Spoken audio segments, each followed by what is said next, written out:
Welcome everyone. So today is the day 3 and final session of the accessibility webinar series.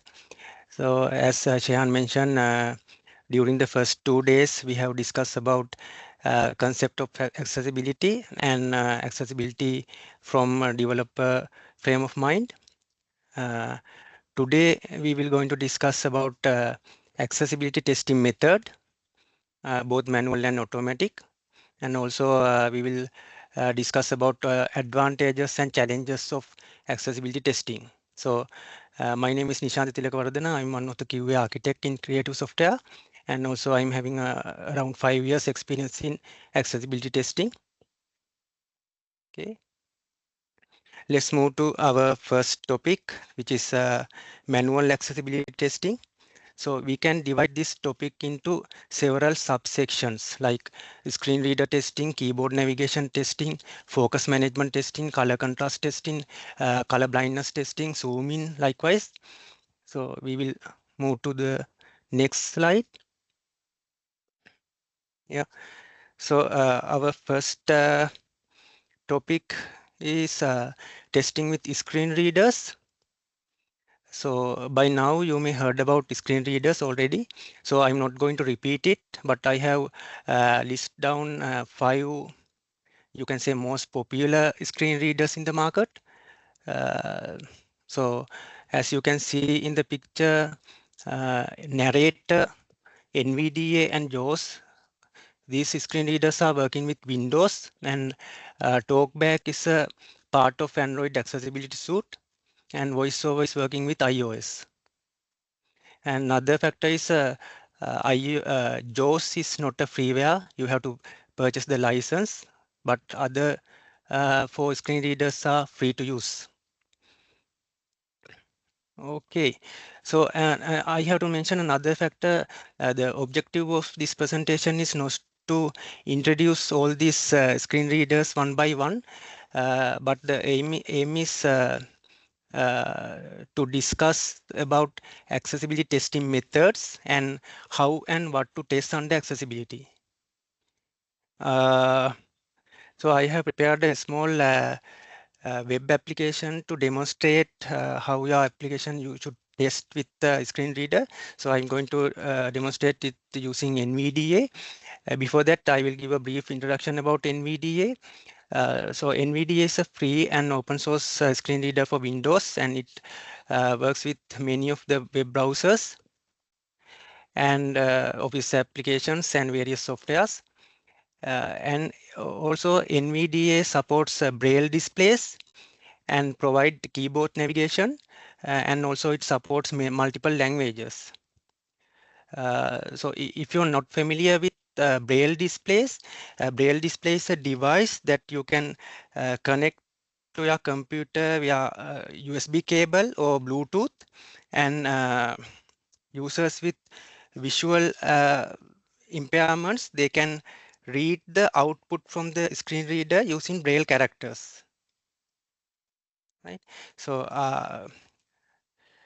I have prepared a small video to demonstrate that. You can see it. Hey, Wout, can you show us what you're doing? Yeah, I'm working on my computer, but with the screen curtain on, so I have more privacy, but I can still work on my computer. So I'm now on the desktop, and I can use my arrow keys to scroll through my apps. And I'm using a screen reader, which tells me everything that is displayed on the screen. Microsoft Edge, JAWS 2024, FS Reader 3.0. And something I have is a Braille display, which displays text in Braille, which is also quite useful. Yeah. So that is how Braille displays are working. So it supports NVDA. I mean, NVDA supports Braille displays. So I will move to the next slide for a moment, and we'll come back to this slide in a moment. So we can't talk about screen readers without talking about keyboard navigation, because every screen reader except mobile screen readers, those screen readers are working with keyboard. Right. So keyboard is used to navigate between element in your application. As you can see in this picture, you can use basic keys like arrow keys, enter key, space bar, tab and shift keys. Not only that, you can also use the numeric keys as well as the letters. Those keys you can use to navigate between element in your application. So when you are using a screen reader, you need to navigate elements using keyboards. Okay, if you want to learn more about NVDA keyboard shortcuts, you can browse here. Here you can see a basic shortcuts, keyboard shortcut that you can use with NVDA.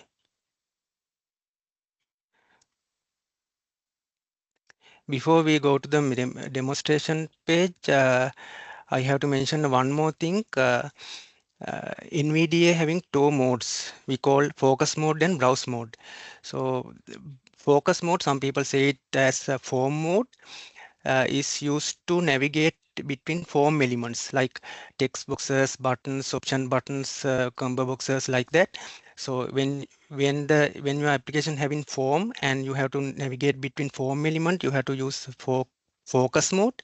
And browse mode means when your application having a paragraph, you have to move line by line. So in that case, you have to use browse mode. So you shouldn't worry about these modes because NVDA will automatically switch this between these modes. But in case it doesn't happen, you have to use keyboard shortcuts to switch between these modes. In that case, you have to use NVDA key, which is a special modifier key used in NVDA. NVDA key and spacebar to switch between these modes. During the demonstration, you will understand what I'm talking about. So let's move to the demonstration here. So this is the sample web page I have created to demonstrate how NVDA work. Let me open the NVDA.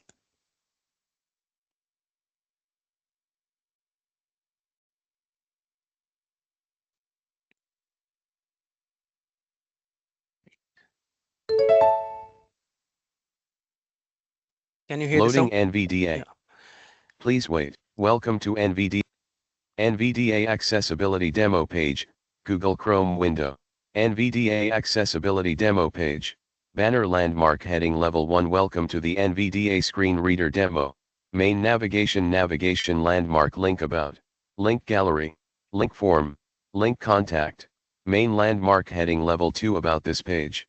This page is designed to test screen reader navigation with NVDA. Yeah. So as you can hear, in the initially NVDA reads everything in that web page from top to bottom.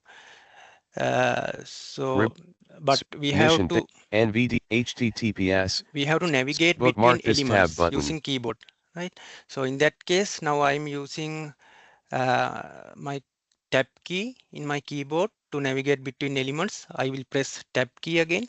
NVDA Accessibility Demo page document. This page is designed to test screen reader navigation with NVDA. You can use the tab key to move. Banner landmark. Welcome to the NVDA screen reader demo heading level 1.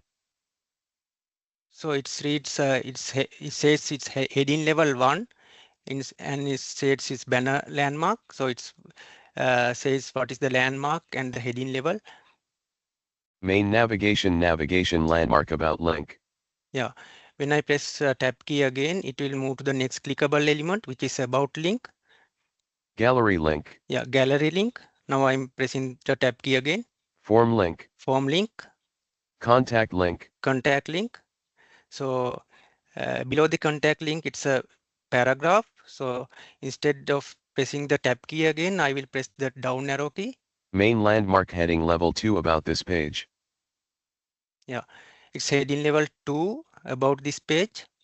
And I will press arrow down key again. This page is designed to test screen reader navigation with NVDA through elements and interact with forms using focus mode. Yeah, that's the first two lines. Graphic demo placeholder image of a hand pressing keys on a keyboard. You can hear the first image in that web page. It's describe the image well because I have added meaningful alt text into that image. Heading level 3 image thumbnails. So heading level 3 is image thumbnails. Use tab to navigate through these thumbnails. Okay. Each image has alt text. Yeah, I will press the down arrow key again. Graphic blind person with disability using digital assistant.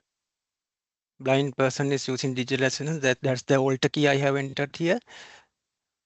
So you may heard about alt keys in the previous session.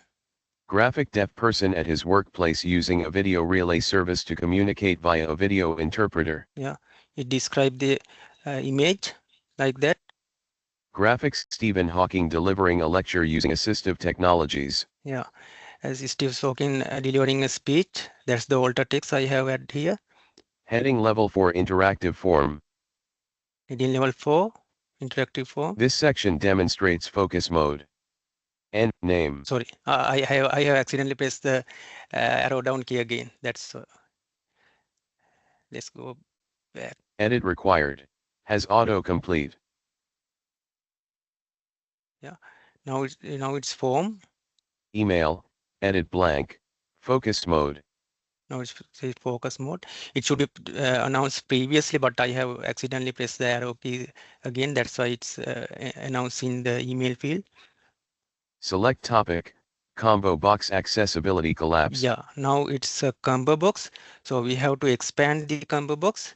For that, I will press space bar. Space. Expanded. List. Accessibility 1 of 3. You can see there are 3 items here. So you have to navigate between each element, and I need to select the third element. For that, I will press down arrow key. H. Testing not selected 3 of 3. Like this, and I need to select item testing. For that, I will press enter key. Select topic. Combo box testing collapsed. Yeah, I will press tab key again to move to the submit button. Submit button. Browse mode. Yeah, after the submit button, it will automatically change to the browse mode. Heading level 5 contact us. Yeah, heading level 5 is a contact us. Need help? Reach out via email or phone. Yeah. List with 2 items bullet email, link access@example.com. Yeah, it says link with 2 items, list with 2 items. First one is email. Bullet phone, link +1, 234, 567 to 89. That is how NVDA reads the phone number. But if you want to read it by digit, in that case, there are several methods you can use. You can use space character in between each digit. For that, you can use area label, or there's another method you can use SR only tag, and inside the SR only tag you can use the phone number with the space character. Okay. Out of list content info landmark copyright 2025 accessibility demo. Built for NVDA screen reader testing. Okay, that's the footer text. Yeah, that's the end of the page. So I will close the NVDA. There's a shortcut key to close the NVDA, which is insert and Q. Exit NVDA dialog. Yeah. What would you? Yeah. That's it.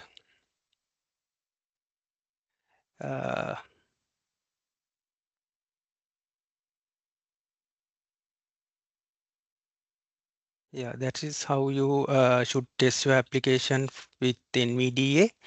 So now we will move to the next topic, which is focus management.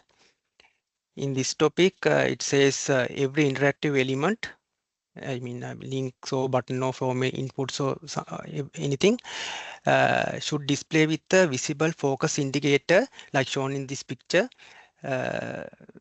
the active element should be indicated with the border like this, and the in the border the contrast ratio should be 3:1. We will discuss about these contrast ratios in a later slide. Okay. Now we will talk about talkback. So talkback and voiceover, both screen readers are working with mobile devices. So unlike other screen readers which is working with Windows, these mobile screen readers in mobile devices, it doesn't have a physical keyboard. So the navigation should be happen with the hand gestures, right? So in talkback and voiceover, the navigation will happen with the gestures. There are several list of gestures. I have only mentioned few of them here. So these gestures are different from talkback and voiceover. Sometimes I mean, but some gestures are very same in both talkback and voiceover. For example, if you take first two navigation gestures, when you want to select in any item in your application, mobile application, you have to tap once. Then talkback will announce it. So, and if you want to activate that element, you have to double tap it, right? So likewise, that two gestures are common in both talkback and voiceover. Right? Likewise, there are so many gestures you can use. You can use your fingers, right to left, up and down. You can use your 2 fingers, 3 fingers. Likewise. Okay, now we will move to our next topic, which is testing with color contrast. Very similar to screen readers, there are plenty of tools to test your application for color contrast. Before that, we will talk about the concept of color contrast, what's the rule and the concept. Every element in your application can be divided to two sections, right? Text elements and non-text elements. And also text elements you can divide again into two sections like normal text and large text. Okay. So normal text means when the font size is less than 18 points, we will consider as a normal text. I'm talking about points, right? Not pixels. So many of us measuring the font size in pixel. In that case, you have to use a point to pixel converter to convert this points value to pixel. So when the font size is less than 18 points, we consider as a normal text. When the font, if the font is bold, it's that value reduced to 14 points. Okay. So according to VCAC AA, text need a contrast ratio at least 4.5 to 1 against its background to be considered readable for most users. That means we will take the color of the font and we will take the color of the background and we will measure the contrast ratio. So contrast ratio should be at least 4.5 to 1 to be considered this is pass for normal text. Similarly, for large text, minimum required contrast ratio is 3:1, right? And for non-text element, the minimum contrast ratio should be 3:1. Let me show you an example. Okay.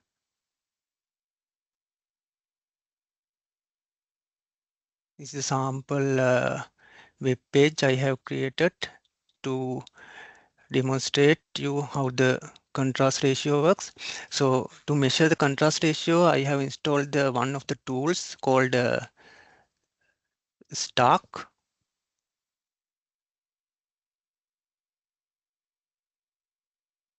Yeah. So this using this tool, we will go to the contrast tab and we will select first box like this. So you can see the color code of the text is this, and the background is white, and the contrast ratio is 4.48 to 1. But the required contrast ratio is 4.5 to 1. So it's slightly below than the required ratio. So according to the VTech AA, it's failed. It's not met the correct contrast ratio. If you go to the second one, the contrast ratio is 12.63 to 1. The required ratio is 4.5 to 1. So it's well above the required ratio, and you can consider this as pass. So this is an example for large text. You can see here the contrast ratio is 2.32 to 1, but required ratio is 3 to 1. So it's below than the required ratio, so it's fail. And for this example, the contrast ratio is 9.74 to 1, and the required ratio is 3 to 1, so it's well above, and we can consider this is pass. So this is the example for links. If you take this link, example link, the contrast ratio is 3.54 to 1. Even this is a link, we should consider this as a text because this is a normal text. So for normal text, the required contrast ratio is 4.5 to 1. So it's below than the required ratio. We should consider this fail. And if you go to the next link, this one, its required ratio is 4.5 to 1, but the actual ratio is 8.53 to 1. So we can consider this is pass. Okay, now we will go to the next example. This is the button. So the ratio, contrast ratio is 1.17 to 1, and required ratio is 4.5 to 1 because this is we consider as a normal text. We are considering button text, not the button, right? Or in this case, this is well below that than the required ratio, so we consider this is fail, and we go to the next button. So it's 4.51 to 1. So it's just above the required ratio. We can consider this is pass. Okay, this is our first non-text element. This is the icon. So as you can see here, the contrast ratio is 1.3 to 1, but the required ratio is 3 to 1, so it's fail. And if you go to the next icon, the contrast ratio is 10.27 to 1, and the required ratio is 3 to 1. We can consider this pass. Okay. Now we consider check the focus indicator. So I will close this. We have to get the color of the focus outline. So we will close this for a moment. You can see the outline is light gray here. So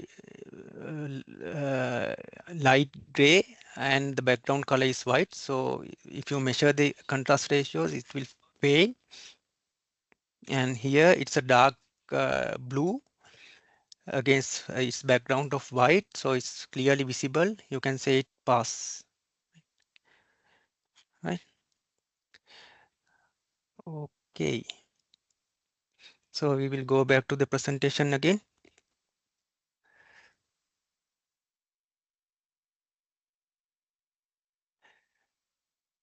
We will go to the next topic, which is color blindness. Okay, there are several color blindness categories. Mainly there are three color blindness categories. First one is red-green color blindness, that is the most common color blindness type. Some people are low sensitivity to red light, and some people are low sensitivity to green light, which is called red-green color blindness. That's the most common one. And also there's another less common disease called blue-yellow color blindness. And there's another very rare color blindness type, which is total color blindness. We call it monochromy. so they can't see any of the colors. So likewise, there are several color blindness categories. Okay. Uh, what we want to know is how do we develop an application to support these colorblind users? That's the most important thing. So for that, we have accessibility guidelines gives two instructions. Basically, first one is use of colors. That means color should not be the only way of conveying information. So when you are using colors in your application, you have to use some kind of icon, text or label along with the color. So then the colorblind users can identify the difference between two elements. Right? So other thing is we already discussed about this. We always should maintain the correct contrast ratio.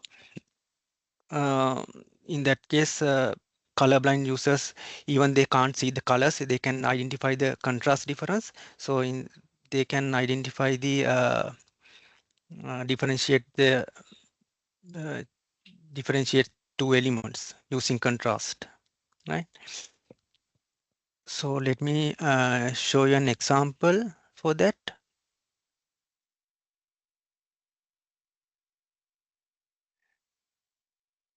Yeah. So this is how the normal person can see the colors. So I will take the same tool, which is Stark, and we will go to Vision Simulator. Here, wait, yeah, here you can see there are several colorblind categories. This is called red blindness, green blindness, and blue yellow blindness, and this is we call monochromy, which is total color blindness. Let's check one by one. Yeah, users with red blindness can see these colors like this. Right? So users with green blindness, they will see the colors like this. And users with blue yellow color blindness, they will see the colors like this. And total color blindness, they will see the world in black and white like this. Right? So this is how you simulate different color blindness categories. And what you need to know as a tester, you have to simulate your application for different color blindness types and check whether still the app component in your application is accessible for colorblind users. So not only that, there are many more vision deficiencies like blur vision, like this, and ghosting, it's like this, and yellowing, it's like this, and the next one is loss of contrast. Users with loss of contrast can see like this, and next one is tunnel vision. They see your application through a tunnel like this. And next one and final one is bright light. Here you see this here you can see the mouse point, this one and this one, they both see these two colors in same way, in same white. Yeah, but the actual colors are different. Yeah, so that's how you test your application of color blindness. Actually, you don't need to install any of the third-party application like Stack or anything. In Chrome developer toolbar, they provide uh, support for that. For there's a tab called rendering. Initially, it will not open. You have to press Control Shift P and then type show rendering. Then it will open the rendering tab. You will scroll down a bit. Here you can see emulate vision deficiencies. Here you can emulate simulate different vision deficiencies like this. No red,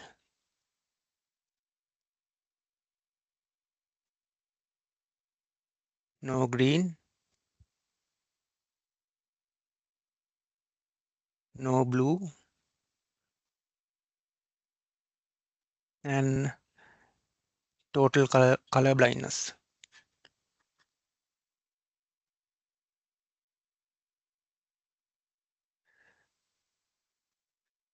Okay.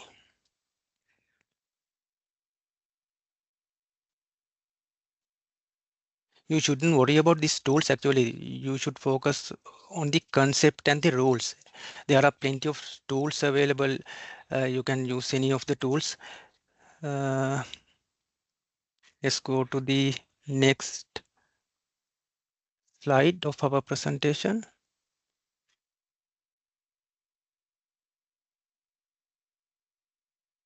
Yeah, next topic is zoom in and zoom out. That means sometimes users with vision disabilities, they need to zoom in your application for a clear visibility. The rule is when a user zoom in your application up to 200 level, 200% zoom level, in that case, the content of your application should be visible without losing anything. That's the rule. We call it resize. And if they zoom up to 400% zoom level, the content should be flow like water, you can say. Content should be visible without horizontal scroll bars. That's the rule. We call it reflow, and focus should be clearly visible. We already talked about this. So let me show an example for that one also.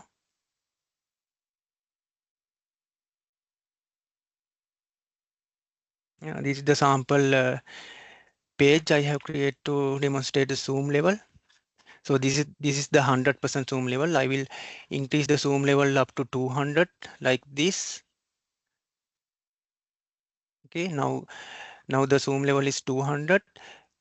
You can see the content is visible. Content is still visible. Nothing is break. Everything is visible. So I will further zoom in up to 400 level like this. Now you can see there are no horizontal scroll bars appear. Still content can be seen without interruption. Yeah, that's how you test your application for zoom in different zoom levels. Okay, let's go back to the presentation again.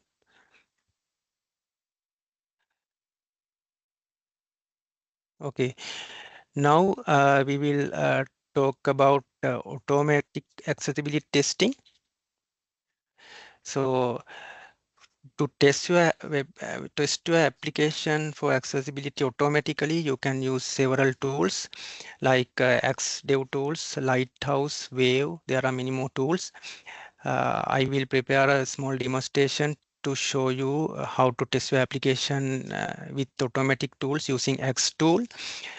Basically, X is a TML validator. You can detect several weak violations like text alternatives, missing alter text like that, and contrast issues, bypass blocks, and name, roles, and value related issues.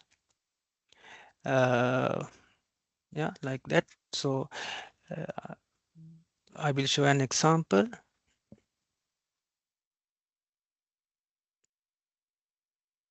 Yeah, just see the sample web page I have created.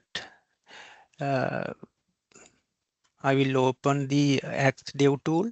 You can install and open here XDev tools. and then you can scan your page like this. Okay, so it will list down all the VCAC related issues, accessibility issues in this page. You can see there are 5 issues here. 2 of them are critical, 2 of them are serious, and 1 is moderate. So underneath that, it will explain one by one. Let's take the first one. It says element must meet the minimum color contrast ratio threshold. So you can see where the error happened, and you can highlight it like this. There you can see the contrast ratio of this font text is under the required ratio, like that. So we will go to the next error. It says HTML element should have a language attribute. Currently it's not. Third one, images must have alternative text. Yeah, this image doesn't have any alter text, like that. You can highlight it. And the next one is form elements must have labels. This one.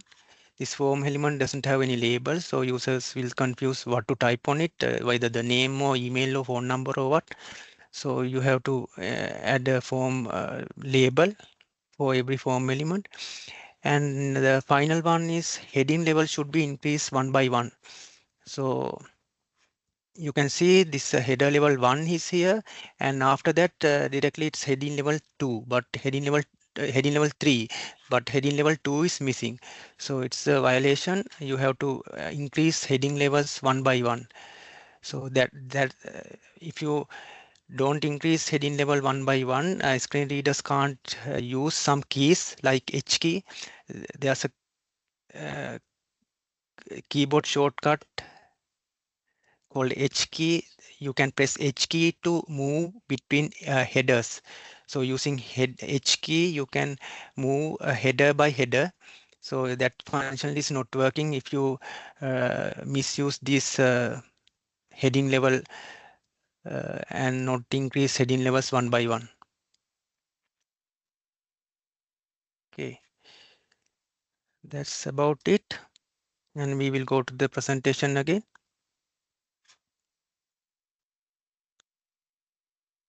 And the next topic is benefits and challenges of accessibility testing.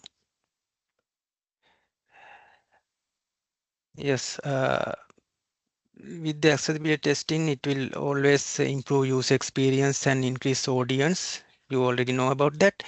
And another benefit is legal and compliance benefits. You already know about ADA and Section 508. We already discussed in first session. So when your application having better accessibility, it will always improve the legal and compliance benefits. And also another thing is it will enhance SEO result when your application having better HTML structure with correct alter tags, link text, area roles, and different landmarks like header, navigation, main, footer landmarks. Then it will automatically enhance SEO results. That's one of the benefit of accessibility testing, and make your application for better accessibility. And next topic, challenges of accessibility testing. Yeah, first one is complexity of testing for different disabilities like hearing impairments, motor disabilities, cognitive disabilities, and a combination of different disabilities. It's very hard to develop application to address them all, and also it's very hard to test all these disability types. Especially, for example, sometimes there are very rare color blindness categories. So in that case, it's very difficult to make an application to support them, and it's very hard to test them as well. So next one is lack of awareness and expertise, the limited knowledge of disabilities, unfamiliar with the standards, and lack of testing skills are few of the challenges. And the final one is difficulty in automating accessibility test. So you can't automate everything. You have to do a manual test because sometimes, for example, when your application having media content like image, you have to add a alter text. But in automatic tools, it will check the alter text is exist or not, but it is not intelligent enough to uh, determine the meaning of the alter text. Okay, so even you put a test inside the alter text, it will pass, but that text called test is doesn't have any meaning. So you have to describe the image well. So it should have a meaningful alter text that the meaning of the alter text is doesn't test by the automatic tools. So that's one disadvantage, and also it doesn't take the navigation order is logical or not, and it also doesn't take the test the proper use of area roles. And sometimes when the your application having dynamic interfaces, it's very difficult to test with the automatic tools. But in future, you maybe it will develop more advanced tools with the use of AI technology to overcome these issues. But at the moment, there are no. I mean, you have to bear with that. You have to do manually test those areas. Okay, now the interesting part, at least for me, because this the really interesting thing, myths and facts. Uh, so VCAC requirements are always optimal or not. Okay, you can see two buttons here, one with white text and one with black text. So I will ask you a question now. Let's name them 1 and 2. First one is 1 and second one is 2. Which one is more easier to read? Which text is most easier to read? White text or black text? Yeah,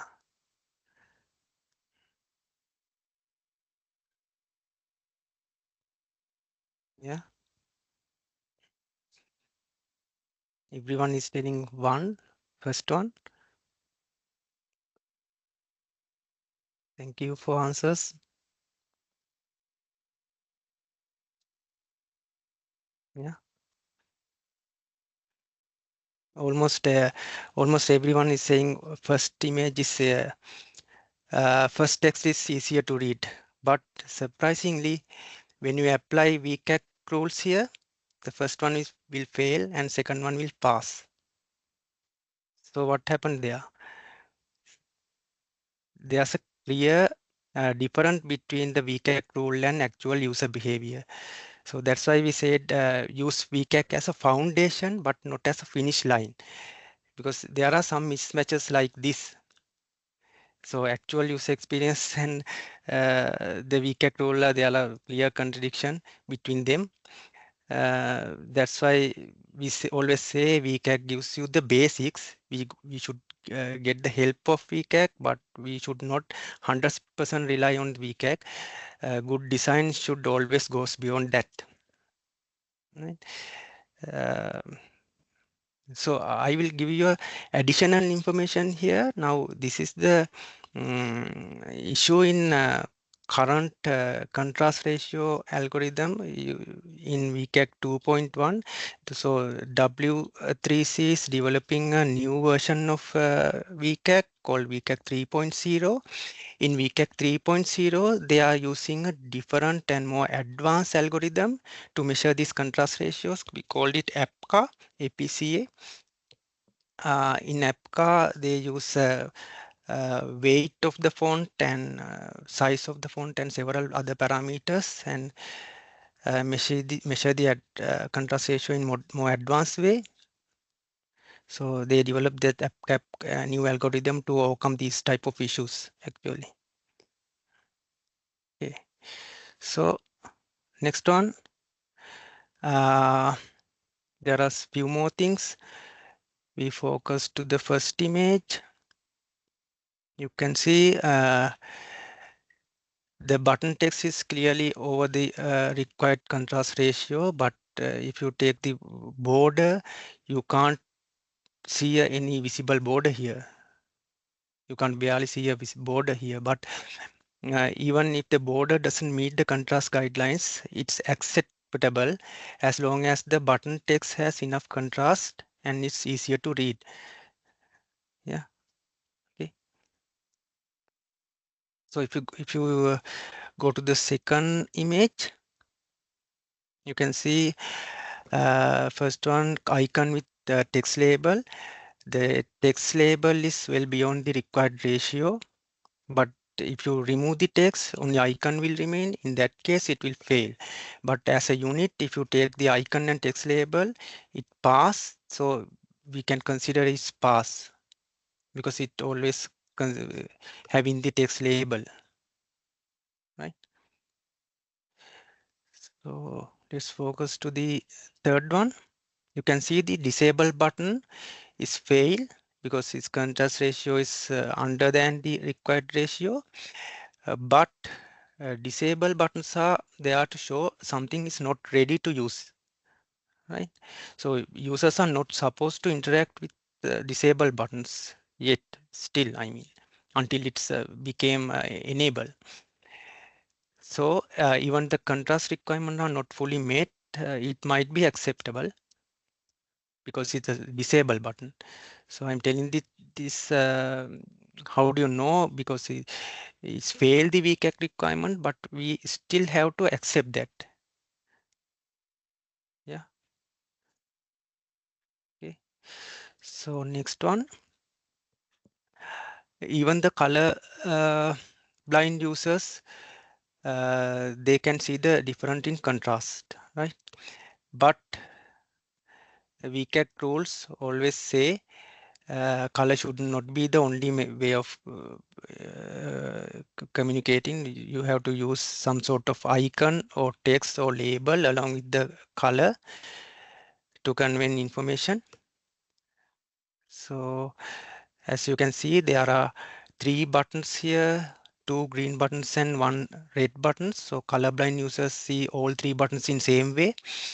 But if you use some type of icon like here, check icon on the green button and exclamation mark on the red button. In that case, even the colorblind users can identify the different of these 3 buttons. Yeah, that's the idea of the use of colors. Yeah, that's few myths and facts. Yeah, that's it. And I think that's all. If you have questions, you can raise now.